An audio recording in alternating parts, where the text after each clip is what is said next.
जय श्री महाकाल। भाई दूज हर साल दिवाली के 2 दिन बाद मनाया जाता है। यह रक्षाबंधन की तरह ही बेहद खास होता है। इस दिन बहनें भाई की लंबी उम्र के लिए पूजा करती हैं, साथ ही उनकी सलामती की कामना करते हुए भाई दूज के सभी नियमों का पालन करती हैं। ये त्यौहार भाई और बहन के प्यार और रक्षा का प्रतीक होता है। भाई दूज को यम द्वितीया भी कहते हैं। हिंदू धर्म में इसका विशेष महत्व है। इस दिन बहनें रोली और अक्षत से भाई का टीका करती हैं। इसके बाद उसे सूखा नारियल भी देती हैं। ऐसा माना जाता है कि इस दिन यदि विधि विधान से पूजा की जाए तो भाई बहनों के ऊपर से अकाल मृत्यु का संकट टल जाता है। इस दौरान बहनों को भाई का तिलक करते समय शुभ मुहूर्त का विशेष ध्यान रखना चाहिए। साथ ही कई अन्य नियमों पर भी ध्यान देना चाहिए। आइए जानते हैं इस नियम के बारे में। तो वीडियो में आगे बढ़ने से पहले मेरे वीडियो को लाइक, कमेंट, वीडियो को अपने दोस्तों के साथ शेयर ज़रूर करिएगा। तो आइए, इस कब है सबसे शुभ मुहूर्त? इस साल कार्तिक माह के शुक्ल पक्ष द्वितीय तिथि की शुरुआत 14 नवंबर 2023 को दोपहर 2:36 से शुरू हो रही है। इसका समापन 15 नवंबर 2023 को दोपहर 1:47 पर होगा। ज्योतिष जानकारियों के अनुसार कार्तिक मास के शुक्ल पक्ष की द्वितीय तिथि जिस दिन दोपहर के समय होता है, उसी दिन भाई दूज का त्यौहार मनाना चाहिए। ऐसे में इस साल भाई दूज का पर्व 14 नवंबर को मनाया जाएगा। वहीं हिंदू धर्म में ज़्यादातर उदया तिथि को मान्यता दी जाती है, इसलिए कुछ लोग 15 नवंबर को भाई दूज मनाएंगे। भाई दूज के दिन तिलक मुहूर्त का विशेष महत्व है। इस साल जो बहनें 14 नवंबर को भाई दूज मनाएंगी वह दोपहर 1:10 से लेकर 3:19 के बीच अपने भाई को तिलक लगा सकती हैं।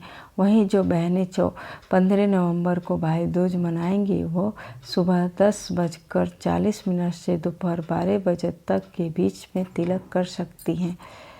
भाई दूज के दिन बहनें तिलक करते समय सही दिशा में बैठें। इस दौरान भाई का मुख उत्तर या उत्तर पश्चिम से ही किसी एक दिशा में होना चाहिए और बहन का मुख उत्तर पूर्व या पूर्व में होना चाहिए।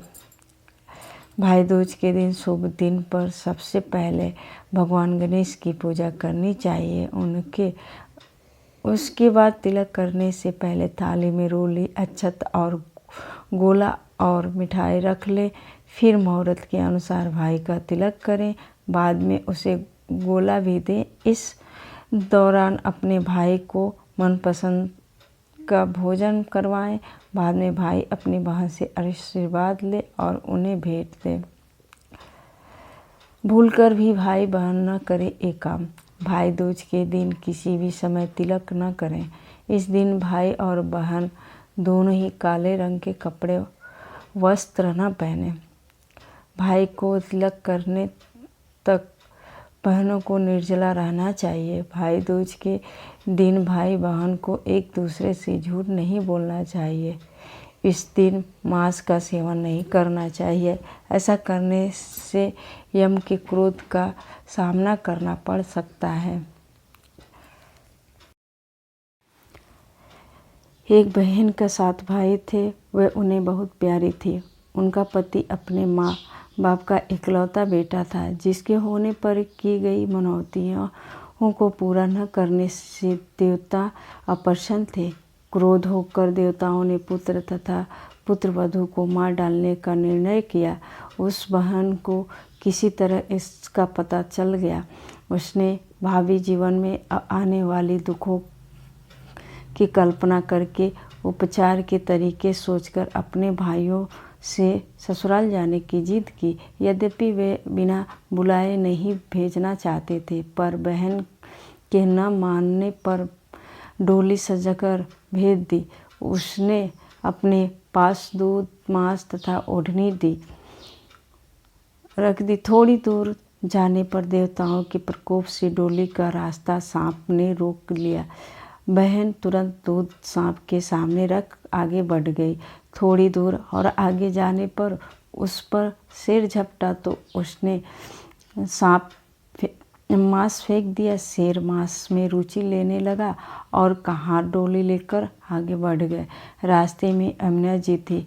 जो ही कहाँ डोली को यमुना से पार करने लगे, यमुना ऊंची लहरें उठाकर डोली को आत्मसात करने लगी। बहन ने ओढ़नी समर्पित कर यमुना की लहरों को शांत कर दिया। नववधू को बिना बुलाए घर पधारी पाकर ससुराल वाले आश्चर्य में पड़ गए। बहन ने आदेश दिया कि उसके गृह प्रवेश के लिए घर के पिछवाड़े फूलों का दरवाज़ा बनवाया जाए। दरवाज़ा बना। जो ही वह पार करने लगी, द्वार उस पर गिर पड़ा। फूलों का द्वार होने के कारण चोट न आ पाई। घर में प्रवेश करके उसने सबसे पहले स्वयं खाना खाने का हठ किया।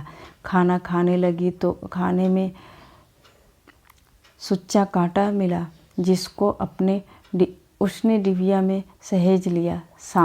शाम को घूमने का समय आया तो सबसे पहले उसने ही जूता पहना। जूते में काला बिच्छू था। उसने वह भी उसी डिबिया में सहेज कर रख लिया।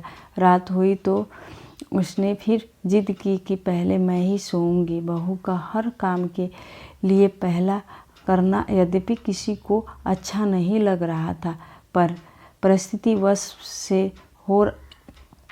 सब हो रहा था। सोने के कमरे में उसने काला नाग मिला। उसने उसे भी मार कर सहेज लिया। फिर पति को शयन पर सुलाया। इतना सब करने के पश्चात उसने अपनी सास को डिबिया खोलकर सुच्चा कांटा, बिच्छू तथा सांप दिखाकर कहा, मैं तुम्हें पुत्रवती किया है, अर्थात स्वयं कष्ट सह कर तुम्हारे पुत्र के जीवन की रक्षा करके अपने सुहाग को नया जीवन दिया है। यह सब कष्ट देवताओं के रुष्ट हो जाने के कारण उठाने पड़े हैं। भविष्य में कभी मनौतियाँ मानकर पूरा करना न भूलना। इतना कहकर 7 भाइयों की परम प्यारी बहन भाइयों के साथ पीहर लौट आई और सास ने देवी देवताओं का पूजन करके भाई बहन के प्रेम की प्रशंसा तथा उसके सुखी होने का आशीर्वाद दिया।